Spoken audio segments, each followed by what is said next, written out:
Olá pessoal, tudo bem com vocês? Professor Cristiano aqui, vamos dar continuidade aí às nossas aulas. O tema da aula de hoje é transformações no Brasil do século XX e o fim da Primeira República, né? Nós vamos ver aí algumas mudanças na sociedade, na cultura, né, no trabalho, que aconteceram nesse período aí da Primeira República, ou da República Velha, né, que vai ali até mais ou menos meados da década de 1920. E como que essas mudanças vão levar aí ao fim da Primeira República, né? Vão gerar insatisfações, né? O que estava acontecendo ali na sociedade nesse período, dando continuidade então aí à matéria que nós já estávamos vendo, né? Na aula passada nós vimos os movimentos sociais e urbanos da República Velha, né? Da Primeira República, e agora vamos ver algumas transformações que acontecem também nesse período, certo? Vamos começar? Antes, né? Vamos lembrar para vocês que vocês precisam se inscrever no canal, né? Então inscreva-se no nosso canal para você ter acesso às aulas assim que elas forem postadas, tá? Outra coisa é, bom, vamos começar aqui o nosso tema, né? Transformações sociais, urbanas, culturais e políticas e o fim da Primeira República, né? Esse é o tema bastante amplo aí, tem bastante coisa para a gente falar na aula de hoje, né? Vamos falar um pouquinho sobre a economia desse período da República Velha ou da Primeira República, né? Era a economia, a principal atividade econômica do Brasil nesse período é o café, né? O café era o carro-chefe das exportações do Brasil, e a sociedade brasileira era muito diferente da nossa sociedade hoje, né? Hoje nós temos aí a maioria da população vivendo nas cidades, né? A gente tem produção industrial, tal. Nesse tempo, início do século XX, né? Nós não temos nada disso. A maioria da população vive no campo. Nós temos uma produção basicamente agrícola, né? Então a economia brasileira nesse momento ela é basicamente agrária, tá? De produção agrícola, seja o café aqui na região do Sudeste aqui, né, São Paulo, Rio de Janeiro, um pedaço de Minas Gerais, seja a borracha, que vai ter também um ciclo lá em Amazonas, Belém, né, mas são produtos agrícolas, tá? Produção feita no campo aí, tá? Não temos produção de industrialização ainda muito frequente, muito forte no Brasil nesse momento. Vai começar nesse período, conforme nós vamos ver nessa aula, tá? O que aconteceu? Os lucros da atividade, principal atividade, que era o café, né, a exportação do café, esses barões do café foram ficando cada vez mais enriquecidos, né? E aí esse lucro do café começou a ser investido na modernização das cidades, né? Nós vimos lá na aula passada que o Rio de Janeiro passou por um processo, a capital federal passou por um processo lá de intervenção urbana, né, de reforma, com essa ideia de urbanização, mas isso aconteceu em outras cidades também, né? Então, a região do café aqui, que pega lá, né, o Oeste Paulista, um pedaço do Rio de Janeiro e o sul de Minas aqui, essa região do café, ela foi se modernizando, né? Inclusive a nossa cidade, Guaxupé, ela foi fundada aí mais ou menos nesse período, né? Fruto aí dessa riqueza do café, né? Então a produção de café foi chegando para cá, né? E aí nós temos o surgimento dessas cidades aqui no interior de Minas, né? No sul de Minas, inclusive a nossa cidade, tá? Os lucros foram investidos na modernização das cidades. Então você tem, por exemplo, pavimentação das ruas, que eram todas de terra, agora você tem lá, né, colocação de pedras, né? Nós temos iluminação elétrica chegando nessas cidades, principalmente nas grandes cidades, depois mais tarde no interior, né? E nós temos o sistema de saneamento básico, fornecimento de água, né, para as pessoas receberem água nas suas próprias casas, não ter que ir lá nas fontes públicas para pegar água, né? Tudo isso começa como fruto aí do investimento e dessa ideia de modernização dessas cidades. Uma das coisas importantes foi a introdução no Brasil e nessa região do café das ferrovias, né? Por quê? Porque como a produção do café ela foi indo cada vez mais para o interior, né? Chegando ali no Oeste Paulista, né? Região de Campinas, Ribeirão Preto e aqui no sul de Minas, nós tinha-se a necessidade de levar essa produção do café lá para os portos para ser exportado. Esse café era exportado nos navios, né? Então tinha que levar isso para lá. E aí esses cafeicultores começam a investir, né, na introdução de estradas de ferro, né, de ferrovias ligando aí essas regiões produtoras de café aos portos, tá? Então nós temos aí a introdução da ferrovia, por exemplo, a ferrovia Sorocabana, que é muito importante, né? A ferrovia Noroeste, a ferrovia da Alta Mogiana, que é essa que passava aqui na nossa região, né? Então tudo isso vai ser feito aí graças ao investimento de parte dos lucros do café e também de empresários estrangeiros, né? Principalmente a introdução das estradas de ferro e das máquinas, né? da locomotiva, vai ser feito com investimento do capital inglês. Tá? A Inglaterra sempre teve aí muito ligada aí na nossa economia. Tá? Então, isso acontece. Vamos ver uma imagem aqui mostrando isso, né? A expansão da área do café, saindo lá da região do Rio de Janeiro, né? Então, estão vendo os números ali, ó. Né? Região, o Vale do Paraíba e a região Fluminense, onde começa a produção de café no Brasil, depois a expansão para a zona da Mata Mineira e, por fim, para a região de Campinas ali, e pegando aqui também a nossa região. Né? Esse foi o progresso da expansão do café. E aí nós temos ali aquelas linhas mostrando as ferrovias, né, que estão acompanhando aí essa expansão da produção do café e vão se expandindo, inclusive a ferrovia da Mogiana, né, que é essa em azul, que passava aqui em Guaxupé, que passava aqui na nossa cidade, lá na Mogiana, né, ela tem esse nome, aquele parque, aquela área da cidade tem o nome de Mogiana, por causa da ferrovia que passava aqui, né, o trem que vinha para levar o café, tá? Então nós temos essa expansão para o interior. E essa região produtora de café começou a ficar muito rica e foi se desenvolvendo, tá? O café, como eu falei para vocês, era a principal atividade econômica do Brasil nessa época. Só que o que aconteceu? Aumentou a produção e chegou num ponto que a produção do café era maior do que a demanda, né? a capacidade de consumidores aí de vender, de comprar o café.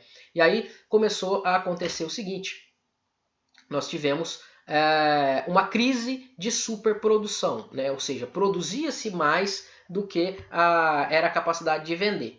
E quando você tem muito de um produto, né, a aulinha de economia básica, quando a oferta é muito grande, o que acontece com o preço? O preço cai. Então o preço do café entrou em crise, começou a cair conforme foi aumentando a produção. Só que vocês lembram que a política nacional nesse momento era, né, a chamada lá, política do café com leite, né? Eram as oligarquias do café e do leite que tomavam conta do cenário político. Então eles vão se reunir, os cafeicultores de São Paulo, Rio de Janeiro e de Minas Gerais vão se reunir na cidade de Taubaté e vão fazer um acordo com o governo federal, para o governo federal garantir o lucro dos cafeicultores. Então, o que o governo federal se comprometeu? Que era, né, que estava ali né, em acordo aí com essas oligarquias. O governo federal iria comprar o excedente do café e estocar. Né? Então ele tira o café de circulação, estoca o café, e aí quando os preços normalizarem, né, teve a queda no preço, quando o preço voltar ao normal, ele vende. Né? Chegou-se a ter a necessidade de pegar empréstimo com a Inglaterra, né, com outros países, para comprar esse café dos produtores. Então o lucro dos cafeicultores estava garantido. O Estado, mesmo que eles produzissem muito, o Estado não ia deixar cair o preço, porque ele ia interferir, né, com essa política, né, que foi chamado Convênio de Taubaté. Era a política de valorização do café, ele segura, mantém o preço do café ali, compra o café, então o dinheiro do Estado, que poderia ser investido em outras coisas, né, vai diretamente para comprar e garantir o lucro dos cafeicultores. Olha só que coisa boa, né? Então nós temos inclusive essa charge aqui do lado, né, que saiu no jornal da época, que estava lá, né, o Caixa da União, né, o dinheiro público do Brasil sendo ali levado exclusivamente para os cafeicultores, né, financiando os cafeicultores.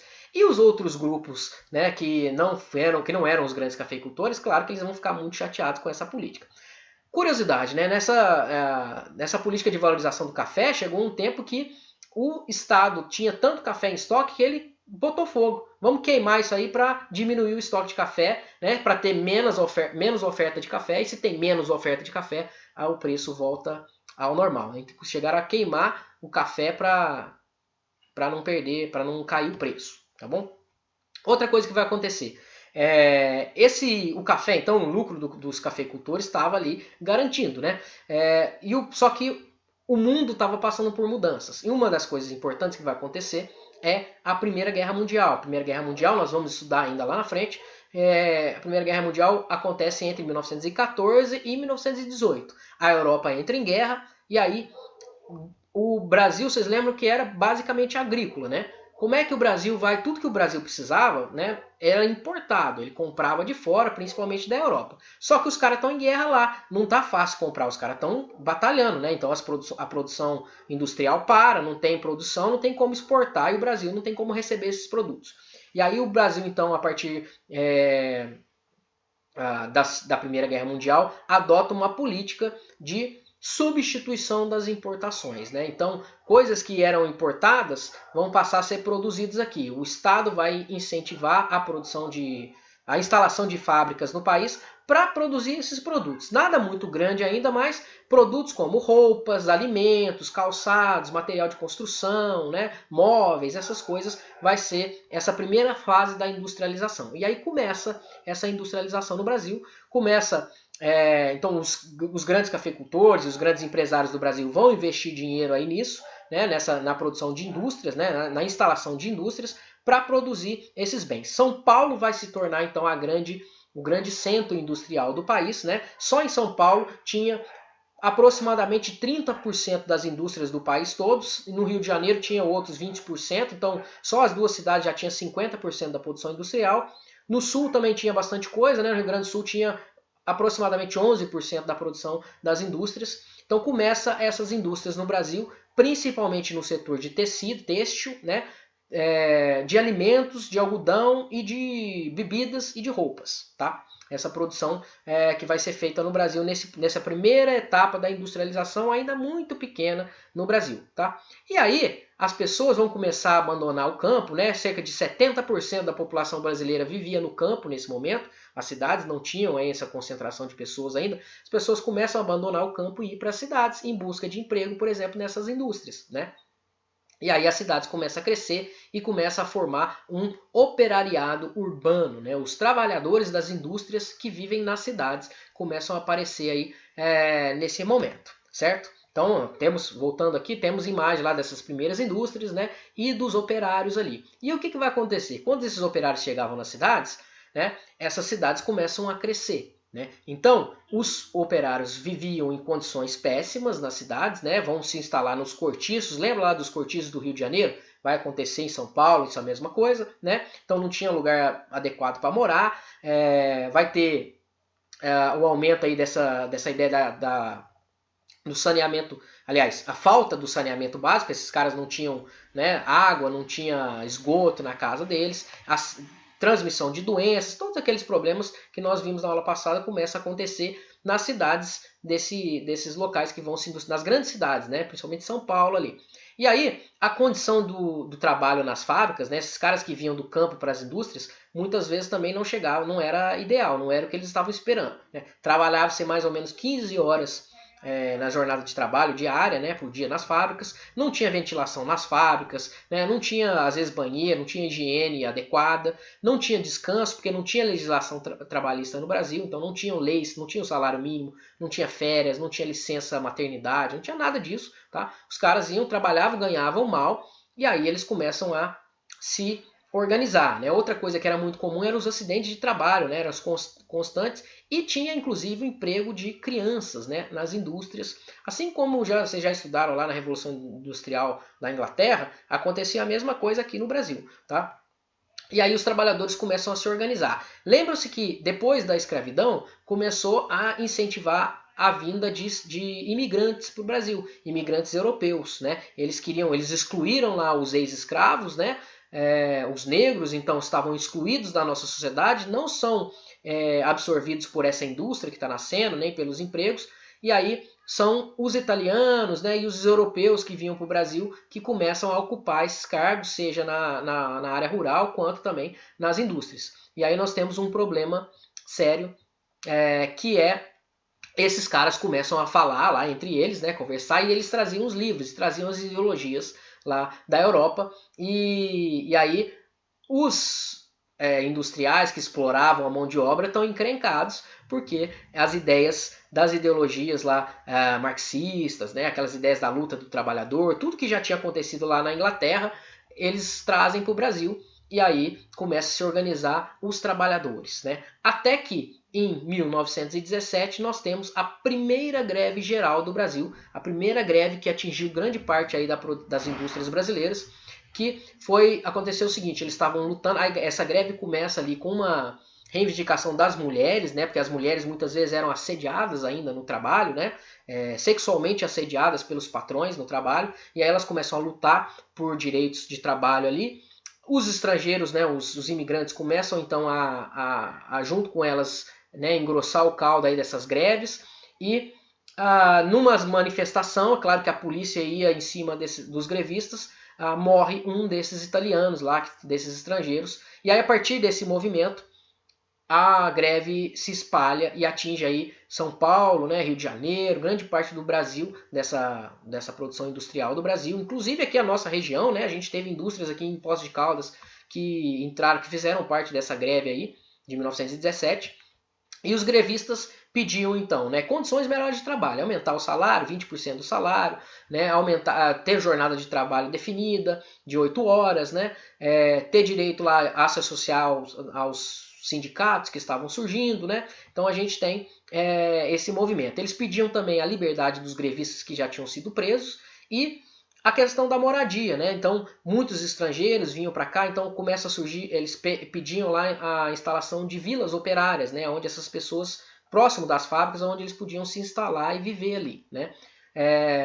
O governo vê que a coisa tá feia pro lado dele, cede ali em algumas coisas, né? Mas não cumpre todas as promessas, a greve acaba, mas o governo não cumpre as promessas e aí nós temos outras greves acontecendo em 1919 e 1920. Então vocês estão vendo que o Brasil já começa a mudar, agora você já tem trabalhadores, né? Aqui temos umas imagens dessa greve de 1917, né?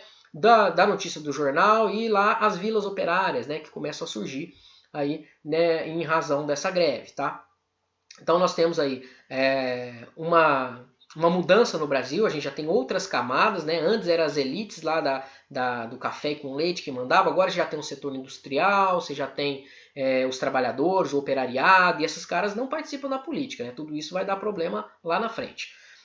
Outra coisa que vai mudar são as artes, né? O movimento dos artistas também vai ser influenciado pelas mudanças desse período. Eles queriam modernização, né? E aí tem início no Brasil o chamado movimento modernista brasileiro, que vai ter a principal expressão na Semana de Arte Moderna que acontece em 1922 em São Paulo. Esses artistas, influenciados por essas ideias que chegavam da Europa, né, eles queriam um rompimento aí com a produção artística que era feita no Brasil, que era muito copiada, né, muito inspirada na Europa. Eles queriam uma arte mais ligada não com as elites, mas sim com as camadas mais populares, né, e com a identidade brasileira mesmo. Então, arte mais indígena, inspirada pelos indígenas, inspirada pela população mais pobre, né, pelos caipiras, tudo isso começa a chegar nesse movimento. E aí eles vão chocar aquela sociedade que era paternalista, né, tradicional, né? Eles vão chocar com essa exposição. A Semana de Arte Moderna foi vaiada pelo público, que não entendeu nada que esses caras queriam dizer, mas esses artistas fizeram um movimento muito importante. Inclusive eles pregam um movimento...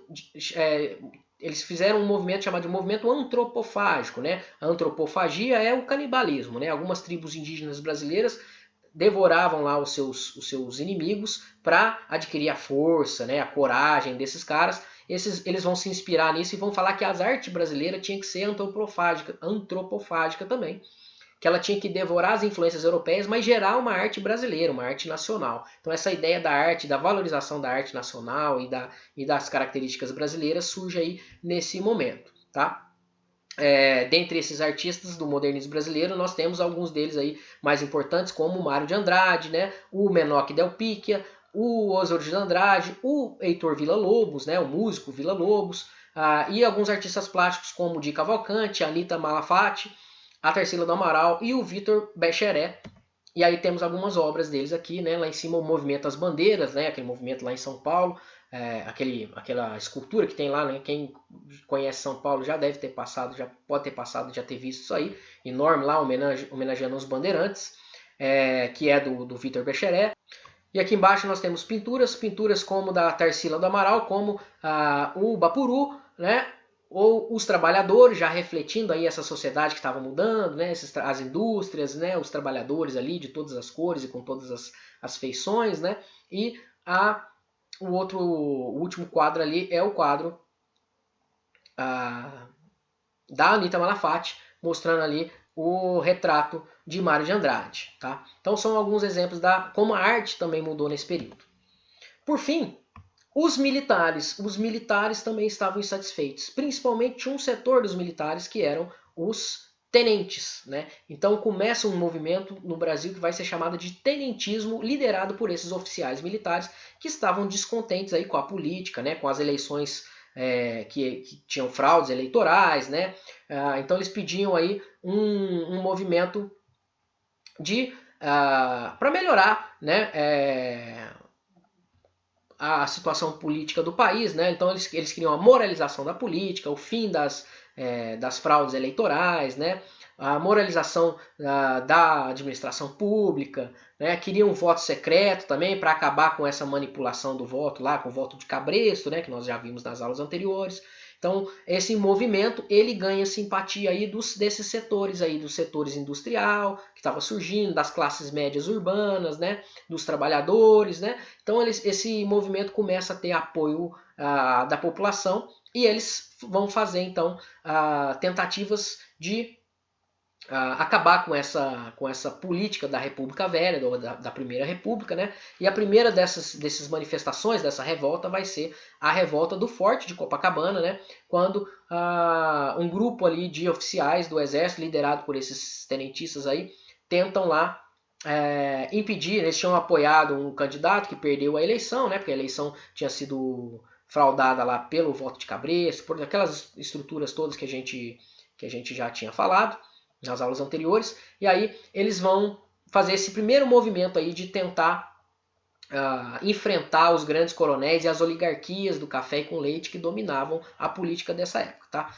Esse grupo, então, ele vai ganhando força, acontecem ainda outras revoltas, uma no Rio Grande do Sul, uma outra em São Paulo em 1924, e por fim esses grupos se unem, esses militares, esses tenentistas se unem e fazem a Coluna Prestes, né? Coluna Prestes foi uma guerrilha, né? Um grupo aí, um exército liderado por Luiz Carlos Prestes, por isso esse nome, Coluna Prestes. Luiz Carlos Prestes era um militar lá que vai reunir as pessoas que estavam insatisfeitas, aí, os militares que estavam insatisfeitos, vai ganhar apoio da população e ele vai começar a fazer uma marcha pelo Brasil. E aí no mapa aqui do lado, vocês podem observar aí, né, como eles foram circulando pelo país todo, né, e aonde tem uns pontinhos amarelos ali no mapa, era um enfrentamento entre essas tropas lideradas pelo Luiz Carlos Prestes, né, a chamada Coluna Prestes, com as tropas do governo. Tá?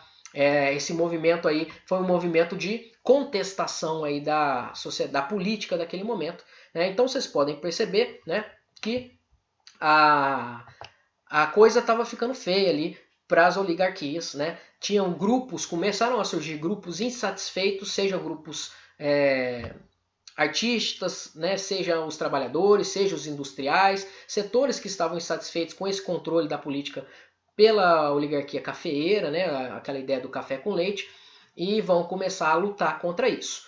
E aí nós temos o início do fim aí da República Velha, ou da Primeira República, quando esses setores insatisfeitos vão organizar a candidatura de Getúlio Vargas, representando aí a Aliança Liberal, né, que é essa força que vai romper com o domínio dos coronéis, né, e do café com leite. Tá? E aí já é o fim da República, mas isso é assunto para a nossa próxima aula, quando a gente for falar da Revolução de 30 e de Vargas, do fim da República, da Primeira República ou da República Velha. Ok?